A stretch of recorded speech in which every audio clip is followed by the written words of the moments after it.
তখন মানুষ এমন রাস্তা খোঁজে যেই রাস্তাটা দুনিয়া নির্ভর, যে না আমাকে তো এখনই ক্ষমতায় যেতে হবে, তাহলে এখন ক্ষমতায় যেতে হলে তো আমার ভোট লাগবে, ভোট নিতে হলে তো আমাকে দুর্গাপূজার উৎসবে অংশগ্রহণ করতে হবে, দুর্গাপূজার উৎসবে অংশগ্রহণ করে দুই একটা সেকুলারের মতো বাক্য উচ্চারণ করতে হবে, পাশে বেপর্দা মহিলা বসিয়ে আমাকে দেখাতে হবে যে হ্যাঁ আমি অনেক সেকুলার, মানে যতটা কম্প্রোমাইজ করা যায়। কেননা যেই সমস্ত মাধ্যমগুলো অর্জন করলে আমি ক্ষমতা লাভ করতে পারবো সেই সমস্ত মাধ্যমগুলো তো দুনিয়াবি।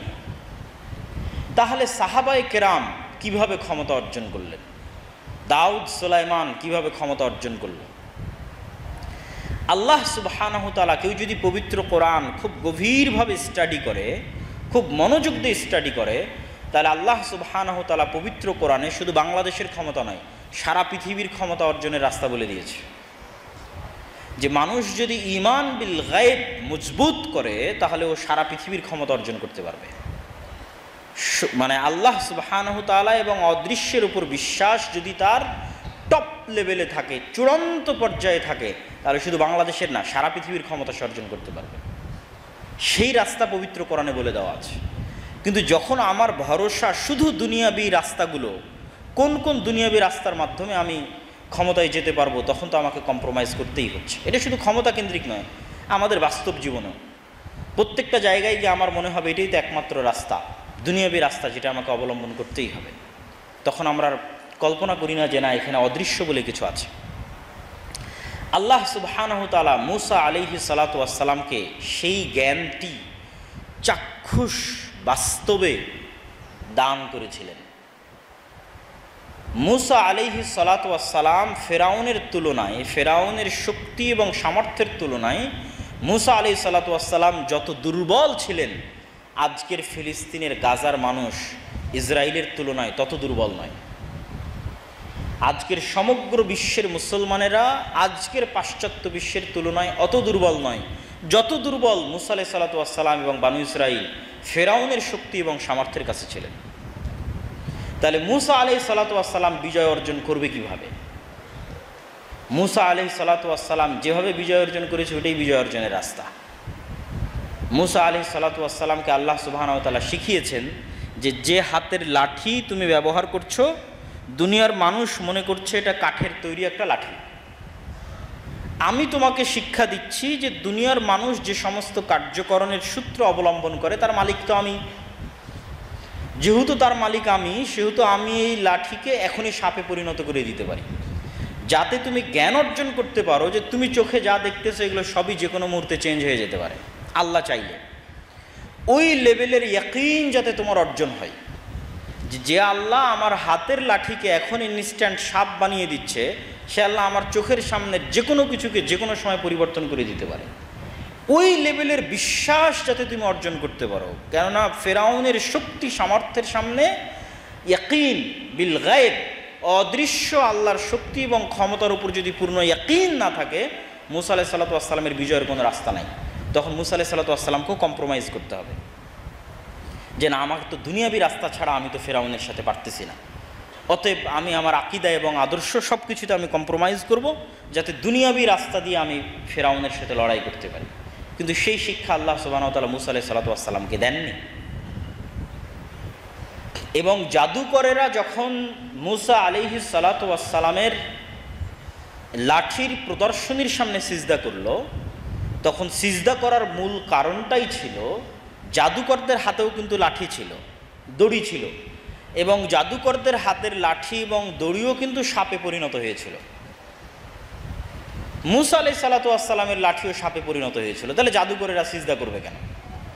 পৃথিবীর সবচেয়ে টপ লেভেলের জাদুকররা সেখানে উপস্থিত হয়েছে, তাদের দড়িও সাপে পরিণত হয়ে গেছে, যেটা দেখে মূসা আলাইহিস সালাম ভয়ও পাচ্ছিলেন। কিন্তু জাদুকরেরা দেখলো যে তাদের যেই লাঠি এবং দড়ি সাপ হয়ে গেছে এটা জাদুর সাপ, আর মূসার লাঠি যে সাপ হয়ে গেছে এটা বাস্তব সাপ। ঠিক যেই বাস্তব সাপ বিলে ঘুরতেছে, আমাদের আশেপাশে আল্লাহর তৈরি করা জ্যান্ত যে সাপ আছে, এই লাঠি সেই জ্যান্ত সাপ হয়ে গেছে, চোখের ভেলকি জাদুর সাপ নয়। কিন্তু তাদের দড়ি এবং তাদের লাঠিগুলো ছিল চোখের ভেলকি জাদুর সাপ। আর মূসা আলাইহিস সালাতু ওয়াস সালামের লাঠি হয়ে গেছে জ্যান্ত জীবন্ত সাপ।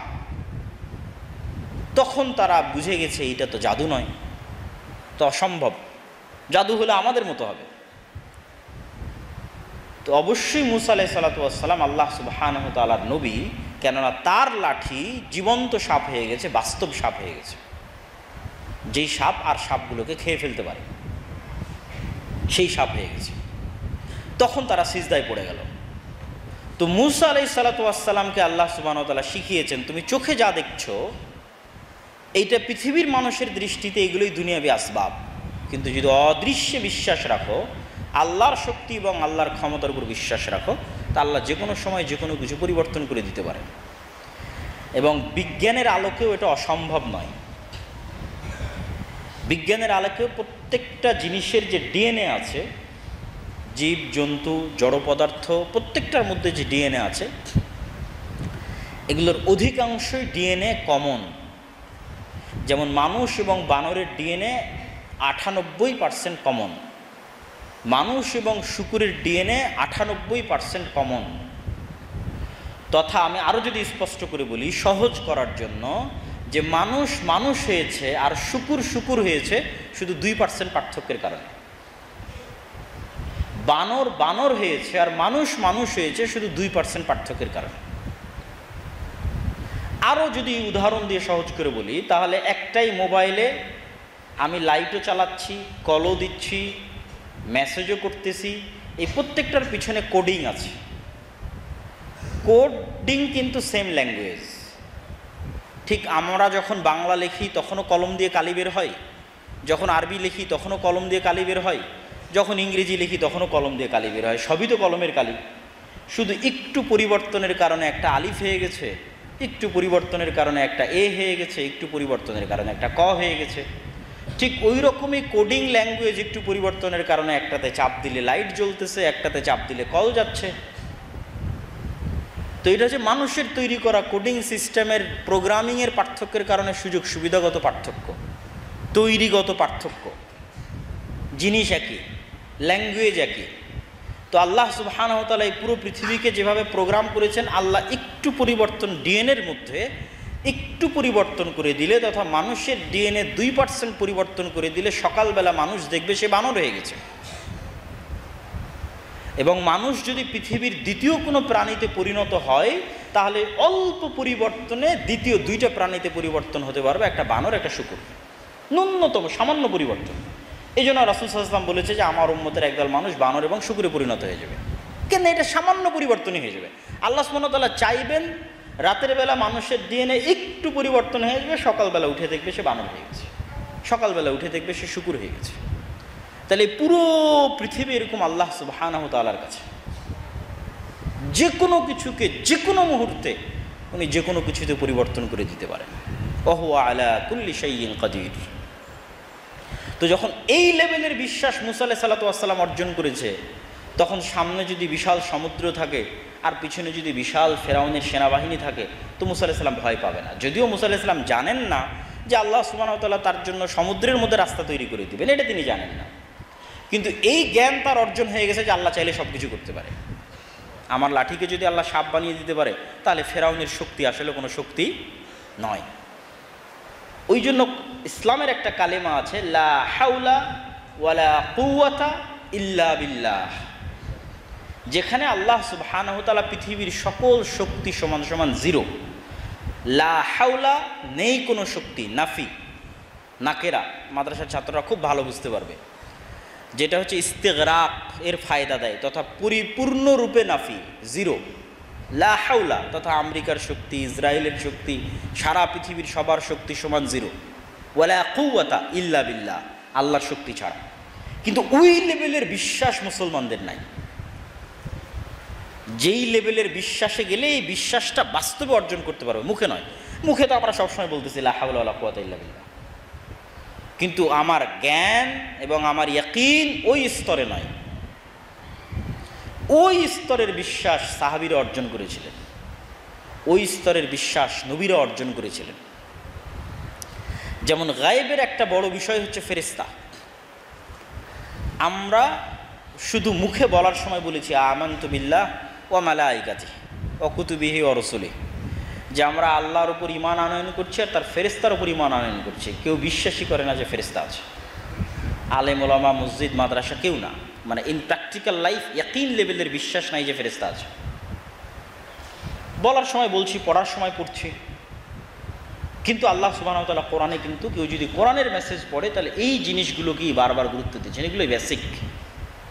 মানুষ দুনিয়ার পিছনে দৌড়াদৌড়ি করতেছে, কিন্তু মানুষের আগে লাগবে অন্তত মুসলমানদের বিজয়ের জন্য গায়েবের উপর ইয়াকিন। যেমন গায়েবের একটা বিষয় হচ্ছে মালায়েকা, ফেরেশতা। ফেরেশতাদের উপর বিশ্বাসই নাই মানুষের, মুসলমানদেরও নাই। আপনি যদি সাহাবীদের বিশ্বাসের লেভেল দেখেন ফেরেশতাদের উপরে, তাহলে আপনি তুলনা করতে পারবেন যে আমাদের ফেরেশতাদের উপর বিশ্বাসের লেভেলটা কোথায়। যদি সাহাবীদের লেভেলটা দেখেন যে সাহাবীরা কোন লেভেলে বিশ্বাস করতো ফেরেশতাদের, অসংখ্য হাদিস তুলে ধরা যাবে। আজকের জুমার খুতবায় সব হাদিস তুলে ধরার মতো সময় নেই, দুই একটা হাদিস বলি, তাহলে ছাত্ররা আরও খুঁজে বের করতে পারবে এবং মানুষও যখন পড়বে, এবং এটা আমাদের একটা বই আকারেও আসতেছে, সেই বই আকারে মোটামুটি সকল হাদিসই সেখানে একত্রিত করা আছে। যেমন রাসূল সাল্লাল্লাহু আলাইহি ওয়াসাল্লাম এরকম ভরা মজলিসে বসে আছেন, তো একজন অপরিচিত মানুষ আসলো, তাকে মদিনার কেউ চিনে না। আজকেও মদিনা যত ছোট শহর, সৌদি আরবের অন্য শহরের তুলনায়, দাম্মাম, রিয়াদ, জেদ্দার তুলনায় 50 ভাগের 1 ভাগও নয় মদিনা, এত ছোট শহর। আজ এই আধুনিক যুগে, তাহলে সেই যুগে কত ছোট শহর হতে পারে? হাতে গোনা যাবে বাড়িঘর, 5টা 10টা 15টা 20টা বাড়ি হাতে গোনা যাবে। 700 থেকে 1000 মানুষ বসবাস করে, আর বেশি নয়। সবাই সবাইকে চিনে। তো মসজিদে উপস্থিত কেউ চিনতে পারতেছে না যে এই লোকটাকে। আবার তার গায়ে সফরের আলামত নাই। এটা তো আর আজকের যুগের সফর নয় যে বিমানে সফর করে আসলাম, এ তো মরুভূমির সফর। মরুভূমির সফরে আলামত থাকবে না, এটা অসম্ভব। যখন প্রশ্ন সব শেষ হয়ে গেল, ইসলাম কাকে বলে, ঈমান কাকে বলে, ইহসান কাকে বলে, ফিরে যাওয়ার সময় আল্লাহ নবী বলছে, চিনো শেখে, এই জিব্রাইল এসেছিল তোমাদেরকে দিন শেখানোর জন্য। তাহলে সাহাবীরা স্বচক্ষে জিব্রাইলকে দেখতেছে মানুষের রূপে, তাহলে তার বিশ্বাসের লেভেল যে হ্যাঁ জিব্রাইল আছে, ফেরেশতা আছে, আর আমার বিশ্বাসের লেভেল আপনি কল্পনা করবেন। এরকম অসংখ্য হাদিস একটার পর একটা মিলাবেন যে একদল মানুষ যদি 24 ঘন্টা শুধু এরকম ফেরেশতার কথাই শুনে এবং ফেরেশতা রিলেটেড ঘটনাই দেখে সারাদিন, তাহলে তার কি হতে পারে? রাসূল সাল্লাল্লাহু আলাইহি ওয়াসাল্লাম বলতেছে যে আমাকে জিব্রাইল এত বেশি পরিমাণে মেসওয়াক করতে বলে, কেননা ফেরেশতাদের গন্ধে কষ্ট হয়, মানুষের মুখের গন্ধে। তোমরা পেঁয়াজ রসুন খেয়ে মসজিদে আসো না, কেননা তারা কষ্ট পায়। ওই বাড়িতে ফেরেশতা প্রবেশ করে না যে বাড়িতে ছবি মূর্তি থাকে। রাসূল সাল্লাল্লাহু আলাইহি ওয়াসাল্লামের বাড়িতেও একদিন ফেরেশতা প্রবেশ করেনি। এরকম ঘটনাগুলো যখন সামনে রাখবেন, এবং আরও চাক্ষুষ ঘটনা যদি বলি, বদরের যুদ্ধে সরাসরি সাহাবীরা ফেরেশতাদের যুদ্ধ করতে দেখেছে, এই মর্মে অসংখ্য রেওয়ায়াত আছে। খন্দকের যুদ্ধে রাসূলুল্লাহ সাল্লাল্লাহু আলাইহি ওয়াসাল্লাম যুদ্ধ শেষ করে এসে তরবারি রাখতে যাচ্ছেন, জিব্রাইল এসে বলছেন আপনি তরবারি রেখে দিয়েছেন, আমরা তো রাখিনি। তো বলে কেন? তো বলে ইহুদিদের 3টে গোত্র বিশ্বাসঘাতকতা করেছে, বানু নাজির, বানু কায়নুকা, এরা বিশ্বাসঘাতকতা করেছে, এদের বিরুদ্ধে তথা এদেরকে মদিনায় থাকতে দেওয়া যাবে না। তো আনাস রাদিয়াল্লাহু তাআলা আনহু বলতেছে যে রাসূল সাল্লাল্লাহু আলাইহি ওয়াসাল্লাম আমাদেরকে এই 3টে ইহুদি গোত্রের বিরুদ্ধে অ্যাকশন নেওয়ার জন্য যখন আমরা রওনা দিলাম, তখন এই সমস্ত গোত্রের অলিগলিতে উড়ন্ত ধুলা আমরা অবলোকন করছি, যে উড়ন্ত ধুলা জিব্রাইলের সেনাবাহিনীর ঘোড়ার পদাঘাতে তৈরি হয়েছে। সহিহ হাদিস যে আমরা এখন বানু নাজির, বানু কায়নুকা, বানু কোরাইজা এই গোত্রগুলোর দিকে এগিয়ে যাচ্ছি, তো আমাদের আগেই জিব্রাইলের বাহিনী সেখানে পৌঁছে গেছে। তো জিব্রাইলের বাহিনী সেখানে পৌঁছে যাওয়ায় জিব্রাইলের বাহিনীর ঘোড়ার যে যাওয়া, এই যাওয়াতে যে ধুলা তৈরি হয়েছে, সেই ধুলা আমরা দেখতে পাচ্ছি। সাদ বিন মুআজ রাদিয়াল্লাহু তাআলা আনহুর জানাজা অনেক ভারী হয়ে আসতেছে, মানুষের উঠাতে কষ্ট হচ্ছে। রাসূল সাল্লাল্লাহু আলাইহি ওয়াসাল্লাম বলতেছেন যে সাদ বিন মুআজের লাশের সাথে এত বেশি পরিমাণে ফেরেশতা আছে যে এই লাশ উঠাতে ওজনে ভারী মনে হচ্ছে। সাদ বিন মুআজের জানাজায় 70,000-এরও বেশি ফেরেশতা অংশগ্রহণ করেছে। জাবের রাদিয়াল্লাহু তাআলা আনহু তার পিতার মৃত্যুতে যখন ক্রন্দন করতেছেন তখন রাসূল সাল্লাল্লাহু আলাইহি সাল্লাম তাকে বলতেছে, তুমি কেন কাঁদতেছো? তোমার পিতার লাশ ফেরেশতারা ঢেকে রেখেছে, ছায়া দিয়ে রেখেছে। হানজালা রাদিয়াল্লাহু তাআলা আনহুকে যখন গোসল দেওয়ানোর কথা আসতেছে, ফরজ গোসল, রাসূল সাল্লাল্লাহু আলাইহি ওয়াসাল্লাম বলতেছেন তাকে ফেরেশতারা ইতিমধ্যেই গোসল দিয়ে ফেলেছে, তাকে গোসল দেওয়ানোর প্রয়োজন নাই। তাহলে আপনি কল্পনা করেন যে এই রকম শত শত হাদিস জমা করা যাবে যেখানে প্রতিনিয়ত সাহাবীরা ফেরেশতাদের অস্তিত্ব অবলোকন করতেছে, অথবা আল্লাহর নবীর মুখে ফেরেশতার কথা শুনতেছে। আল্লাহ সুবহানাহু ওয়া তাআলা নিজে কোরআনে বহু জায়গায় তিনি যে বদরে, খন্দকে, উহুদে আসমান থেকে ফেরেশতা অবতীর্ণ করে সহযোগিতা করেছেন তার বর্ণনা দিয়েছেন। একজন সাহাবী বদরের মাঠে যুদ্ধ করতেছে, সে একটা গায়েবী আওয়াজ পেল যে আকদিমে হাইজুম, তুমি এগিয়ে যাও হে হাইজুম। সে বলল, আমি এগিয়ে যাচ্ছি এক মুশরিকের দিকে তাকে আঘাত করার জন্য, কিন্তু আমার আঘাতের আগেই মুশরিক পড়ে গেছে এবং আমি দেখছি সে আহত অবস্থায় ছটফট করতেছে এবং তার আঘাত, তার শরীরে আঘাতের রক্ত বের হচ্ছে, অথচ আমি তাকে আঘাতই করি, আমি তাকে তরবারি দিয়ে আক্রমণই করি। রাসূল সাল্লাল্লাহু আলাইহি ওয়াসাল্লামকে এসে বললাম, রাসূল সাল্লাল্লাহু আলাইহি ওয়াসাল্লাম বললেন এটা তৃতীয় আসমান থেকে আসা ফেরেশতার সহযোগিতা ছিল। এগুলো সব সহিহ হাদিস, এরকম অসংখ্য হাদিস এবং আয়াত পেশ করা যাবে। তাহলে সাহাবীদের এই বিশ্বাস যে ফেরেশতা আছে, এটা গায়েবের বিশ্বাস, গায়েবের উপর ইয়াকিন, ওই বিশ্বাসের লেভেল আর আমাদের বিশ্বাসের লেভেলের মধ্যে তুলনা করেন।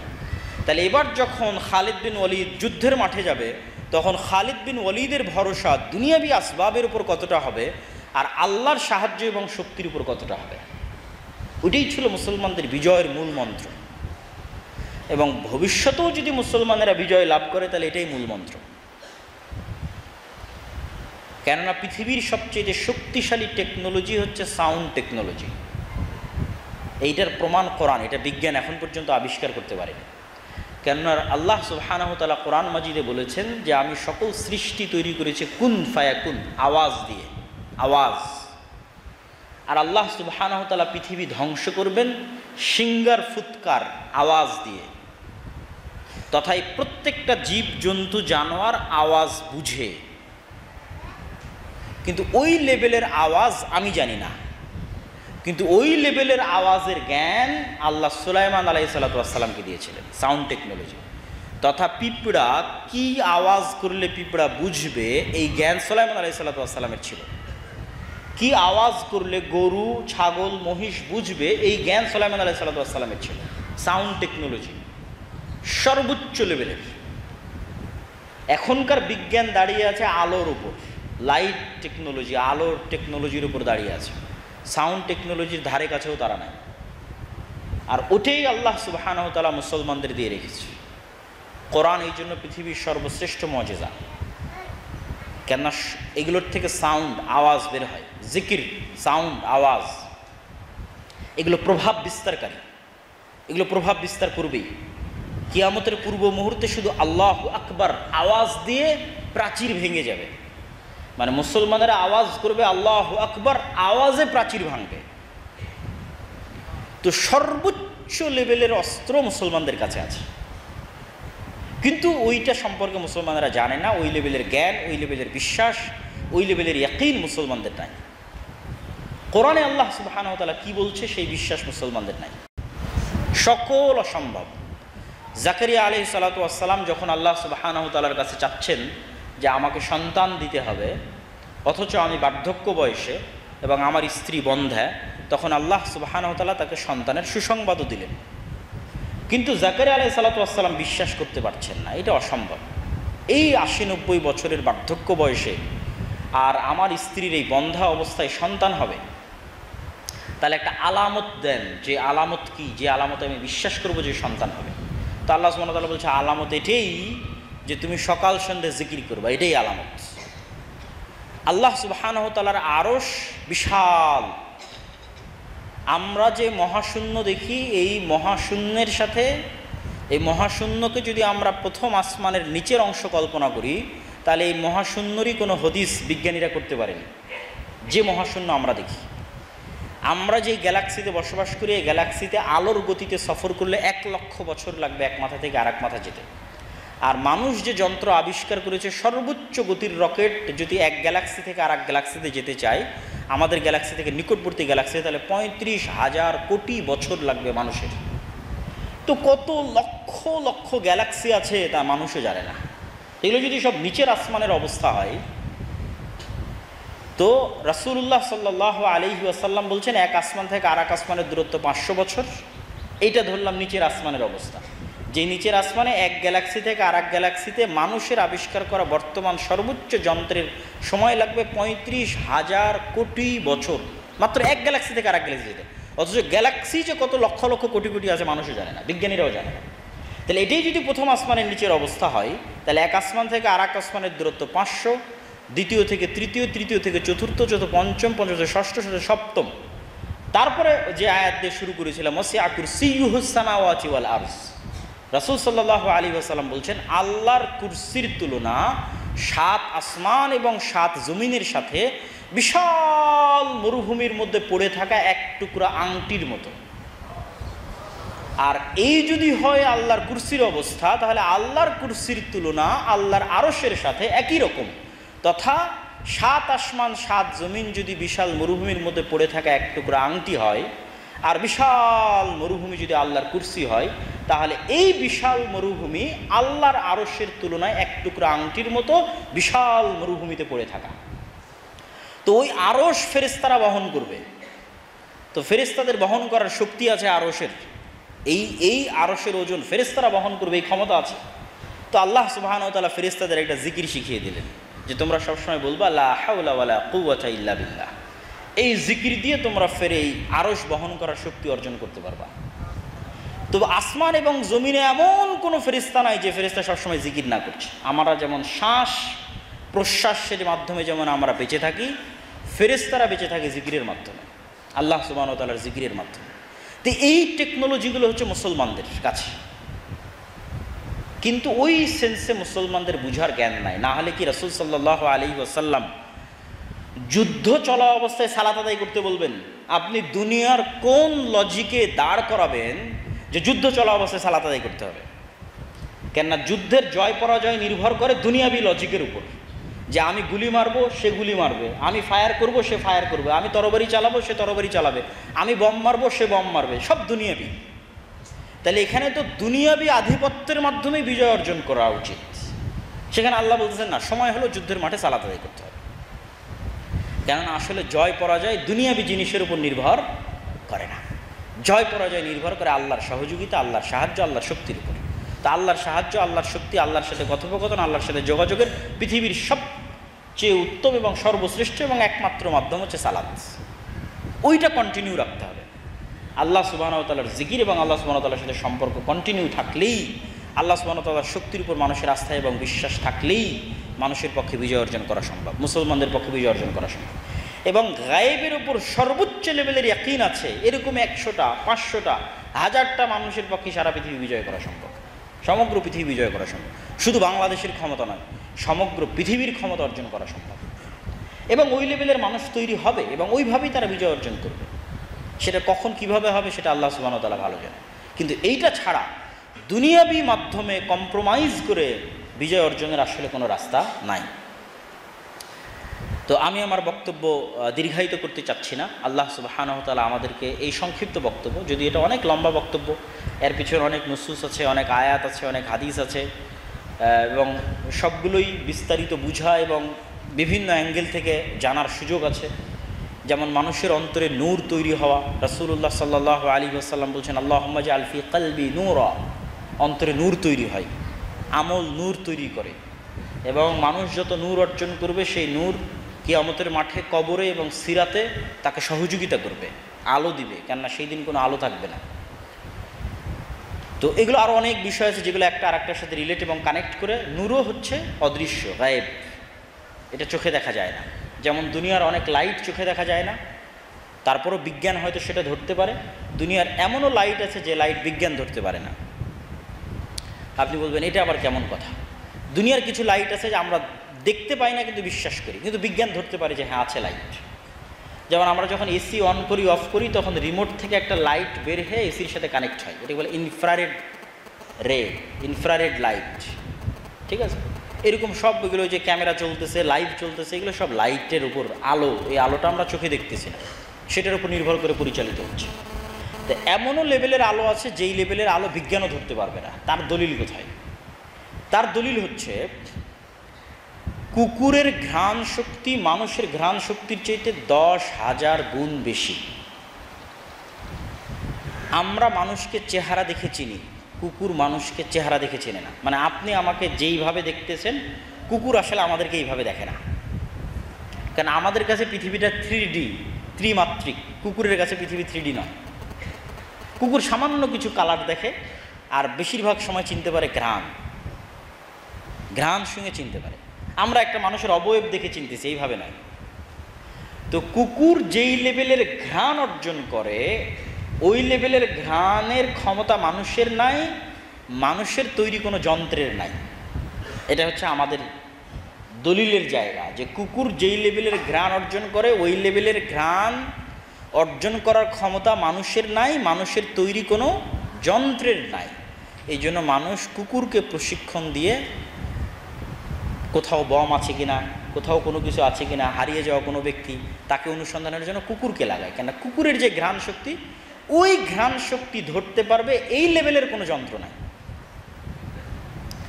ঠিক হাতির যেই শ্রবণ শক্তি, হাতির শ্রবণ শক্তি মানুষের শ্রবণ শক্তির চেয়ে কয়েক হাজার গুণ বেশি।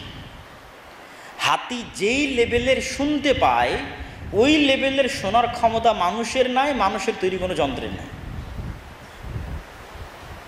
তো এমনও শব্দ পৃথিবীতে আছে যেই শব্দ হাতি শুনে, মানুষ শুনে না, মানুষের তৈরি কোনো যন্ত্র শুনে না। এমনও ঘ্রাণ পৃথিবীতে আছে যেই ঘ্রাণ মানুষ নিতে পারে না, মানুষের তৈরি যন্ত্র নিতে পারে না।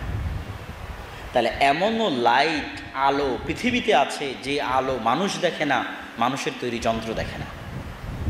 যে আলো দেখলে কুকুর চিৎকার করে ওঠে, যে আলো দেখলে মোরগ চিৎকার করে ওঠে। কুকুর দেখে শয়তানের আলো, আর মোরগ দেখে ফেরেশতার আলো। পৃথিবীতে আছে। তো এটাই, ফেরেশতারা নূরের তৈরি। নূর পৃথিবীতে আছে, বিরাজ করছে পৃথিবীতে।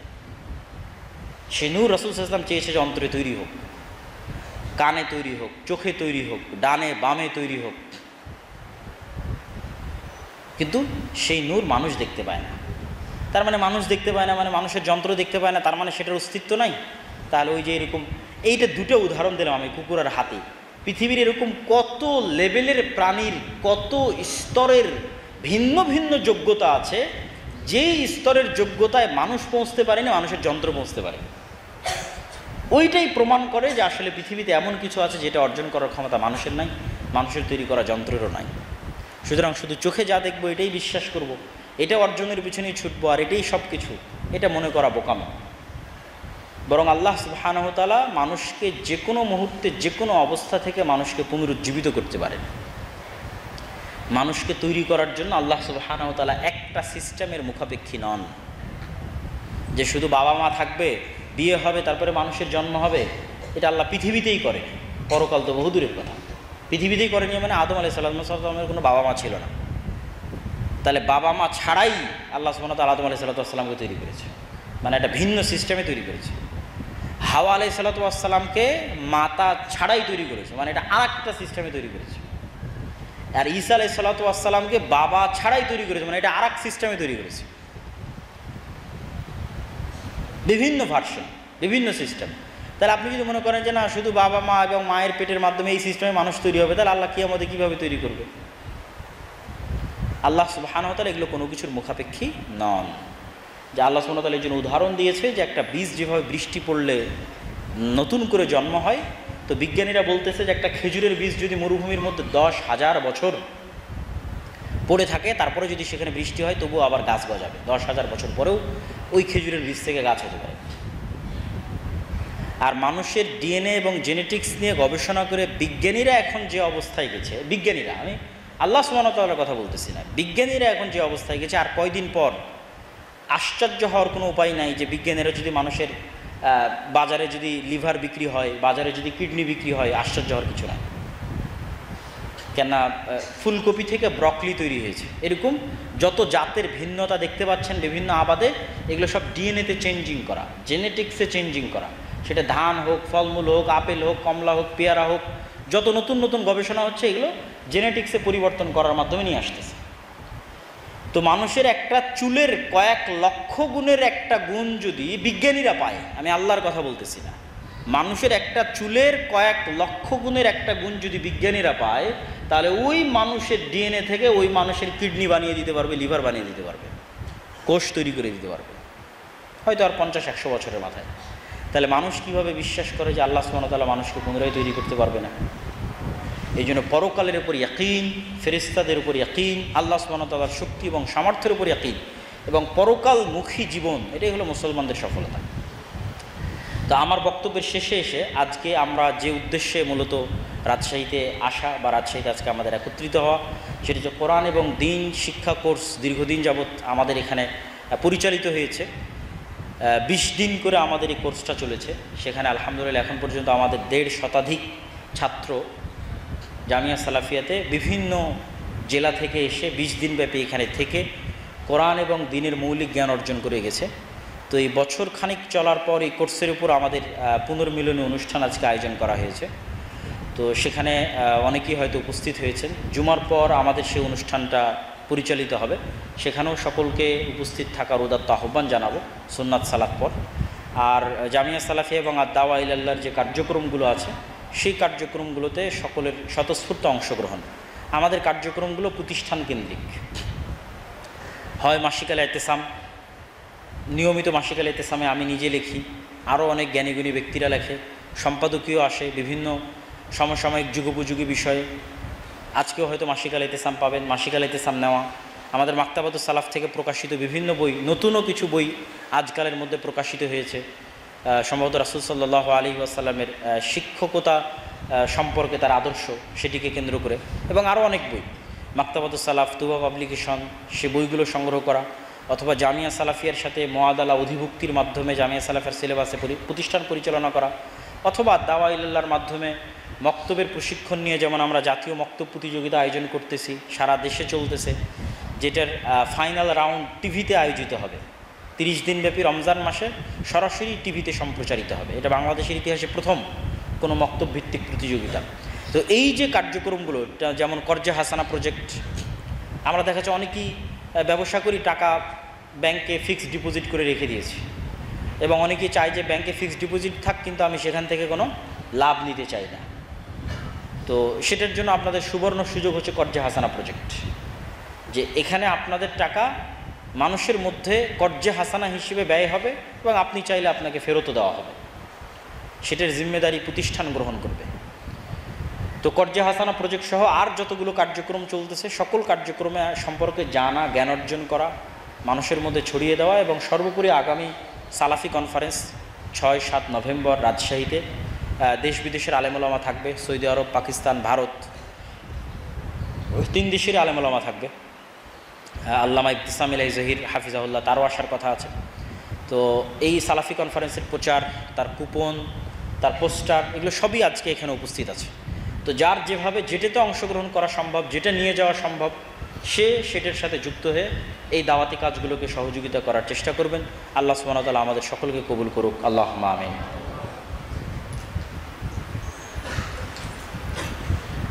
আলহামদুলিল্লাহ ওয়াহদাহু ওয়াসসালাতু ওয়াসসালামু আলা মান লা নাবিয়্যা বা'দাহু। ইয়া আইয়ুহাল্লাযীনা আমানু সাল্লু আলাইহি ওয়া সাল্লিমু তাসলিমা। আল্লাহুম্মা সাল্লি আলা মুহাম্মাদ।